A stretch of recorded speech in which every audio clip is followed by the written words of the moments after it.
इमराना को UP STF ने धर दबोचा। यूपी दहलाने की खतरनाक साजिश। अब बाबा का चलेगा बुलडोजर। भागी इमराना तो होगा एनकाउंटर। नमस्कार, कैपिटल टीवी में आपका स्वागत है और मैं आपके साथ प्रिया बिस्ट। अब वक्त हो चला है ऐसे मुद्दों पर विस्तार से बात करने का जो जनता, राज्य, देश और पूरी दुनिया पर असर डालते हैं।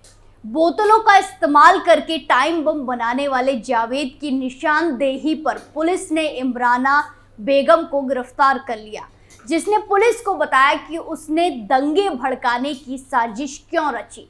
अब इसके बाद इमराना की रूह कपाने वाली सजा मिलना तो तय है। पहले उसकी संपत्ति पर बाबा का बुलडोजर चलेगा और आगे आगे जो होगा वो उसकी 7 नस्लें भी याद रखेंगी। अगर उस सजा से बचकर भागती है तो सीएम योगी का एनकाउंटर एक्शन किया जाएगा।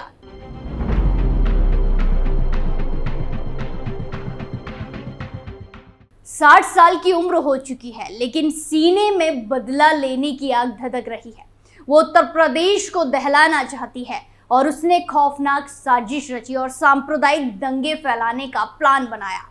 इसके लिए उसने टाइम बम बनाने का ऑर्डर दे दिया, लेकिन समय रहते उत्तर प्रदेश पुलिस की स्पेशल टास्क फोर्स यानी कि एसटीएफ की मेरठ यूनिट ने उसके मंसूबों को कामयाब नहीं होने दिया। वो पुलिस के हत्थे चढ़ गई और पुलिस के सामने उसने कई सारे राज उगले हैं, जिसे सुनकर पुलिस और एजेंसियों के कान खड़े हो गए। इमराना से आईबी, एटीएस, एसटीएफ से 20 घंटे से ज्यादा समय तक पूछताछ की। पुलिस ने इमराना को कोर्ट में पेश किया, जहां से उसे जेल भेज दिया गया है। पुलिस ने मुकदमे में विस्फोटक अधिनियम के तहत षड्यंत्र रचने की धारा बढ़ाई है। इमराना के संपर्क में रहे 19 लोग एसटीएफ के रडार पर हैं। दरअसल इमराना से आईबी, आर्मी इंटेलिजेंस, एसटीएफ और स्थानीय पुलिस अधिकारियों ने 3 चरणों में पूछताछ की, जहां इमराना ने किसी भी सवाल का सीधा जवाब नहीं दिया।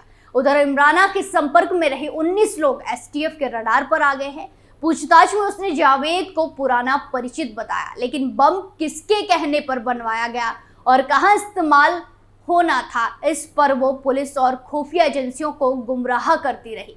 वहीं पुलिस जावेद, इमराना और उसके परिवार के सदस्यों के बैंक खातों की जांच कर रही है। पूछताछ में उसने पुलिस को बताया कि वो 2013 में उत्तर प्रदेश के मुजफ्फरनगर में हुए दंगों का बदला लेना चाहती थी। क्यों? ये सवाल बड़ा है, क्योंकि दंगों में उसका घर जला दिया गया था और 10 साल से वो मौका मिलने का इंतजार कर रही थी।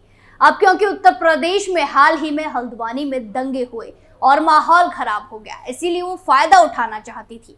उसने अपराध की दुनिया से जुड़े जावेद को 10,000 रुपए एडवांस देकर बम बनाने का ऑर्डर दिया।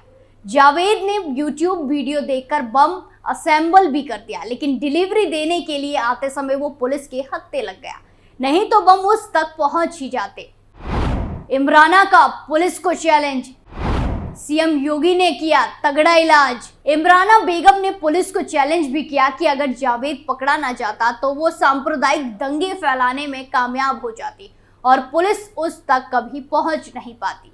वो सब कुछ सजा जला देती। उन्होंने उसका घर जलाया, उन सभी को मार देती। वहीं इमराना की बातें सुनकर पुलिस ने उसके खिलाफ विस्फोटक अधिनियम की धारा 4/5 और आईपीसी की धारा 286 के तहत केस दर्ज किया है। अब पुलिस ये पता लगाने में जुटी है कि इमराना जावेद के साथ साजिश में और कौन कौन शामिल है। बता दें कि टाइम बम बनाने वाले जावेद को यूपी पुलिस की टीम ने मुजफ्फरनगर में काली नदी के पास से दबोचा था। पुलिस को पता चला था कि 4 टाइम बॉम्ब को बनाने का ऑर्डर शामली की 60 साल की इमराना बेगम नाम की महिला ने दिया था। 25 साल के जावेद ने कथित तौर पर यूट्यूब वीडियो देखने के बाद टाइमर के साथ बमों को इकट्ठा किया था। वहीं खुलासा ये भी हुआ है कि इमराना ने खुफिया एजेंसी, एटीएस, एसटीएफ की दबिश और घेराबंदी के बीच अपना मोबाइल तोड़कर ठिकाने लगा दिया। इस मोबाइल के संबंध में एटीएस, एसटीएफ और पुलिस अधिकारियों को कोई जानकारी नहीं दी गई है। वहीं एटीएस अधिकारियों की माने तो इमराना ने कई बातों को लेकर मुंह नहीं खोला है। इमराना के संपर्क में आने वाले लोगों की जानकारी, उसके मंसूबों का खुलासा करने और बाकी तमाम बातों से पर्दा उठाने के लिए इमराना के मोबाइल की तलाश की जा रही है।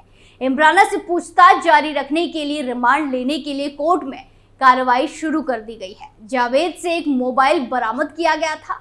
इसकी जांच एसटीएफ टीम और आईबी कर चुकी है। इस मोबाइल को सील कर फोरेंसिक लैब में स्कैन के लिए भेजा जा रहा है। पता किया जाएगा कि कोई डाटा डिलीट तो नहीं किया गया। वहीं एसपी एसटीएफ ब्रजेश सिंह ने बताया कि इस बारे में बताया कि इमराना ने अपना मोबाइल तोड़कर कहीं फेंक दिया है। इसे बरामद करने के लिए पुलिस इमराना को रिमांड पर लेगी। जावेद के मोबाइल को फॉरेंसिक लैब भेजा जा रहा है। जावेद से टाइमर बोतल बम बरामद होने के बाद ये केस देश में चर्चा में आ गया। इसके बाद गृह मंत्रालय ने भी सक्रियता दिखाई थी। आईबी टीम को पूरे मामले की तह तक पहुंचने के लिए लगाया गया। इमराना और जावेद से पूछताछ करने वाली टीम के अलावा एक अन्य टीम ने इन दोनों की घरेलू पृष्ठभूमि की जानकारी ली, साथ ही उनके नेटवर्क के बारे में भी जानकारी जुटाई। आईबी अपनी कार्रवाई के बारे में रोज अपने मुख्यालय को रिपोर्ट भेज रही है। एएसपी ने बताया कि प्रारंभिक जांच में सामने आया है कि इमराना ने 2013 में हुए मुजफ्फरनगर दंगे और 2020 में सीएए के विरोध में हुए बवाल में अपने लोगों को 100 से अधिक बम दिए थे। बता दें कि यूपी एसटीएफ की टीम ने 4 टाइम बम के साथ जिस जावेद को गिरफ्तार किया था उसका संबंध नेपाल से भी है।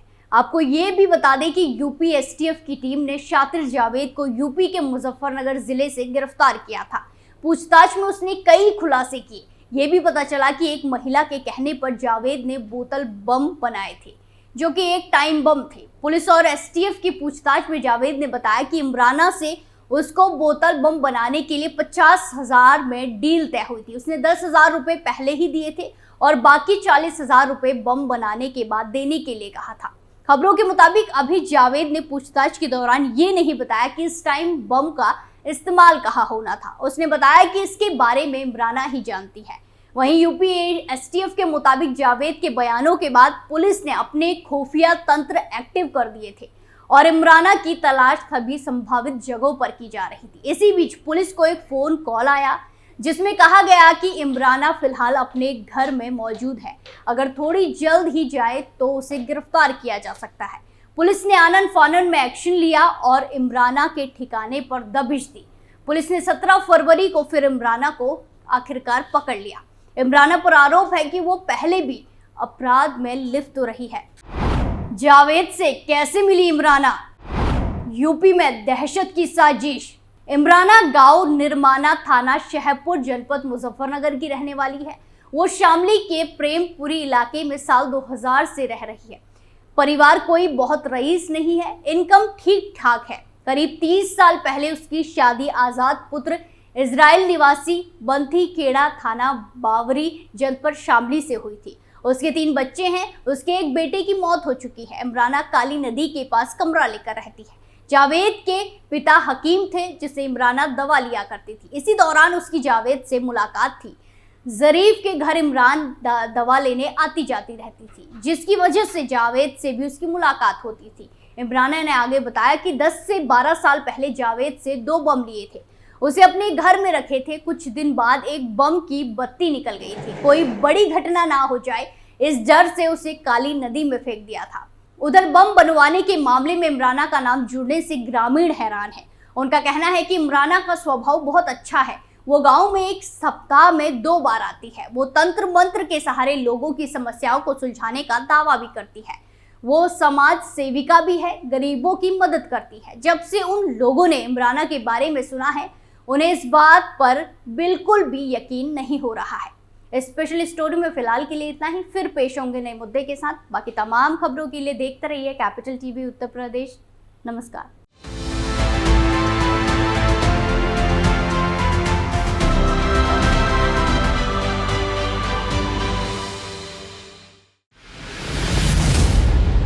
मैं राजनीति करता नहीं, पर राजनीति को बहुत गहरे तक समझता हूं।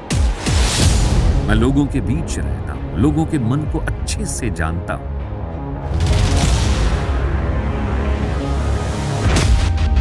पब्लिक और पॉलिटिक्स की हर नब्ज को खूब पहचानता हूं।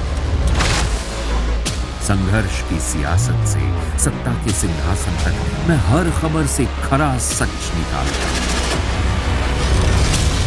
ना कोई दौड़, ना कोई race. Capital TV, Uttar Pradesh.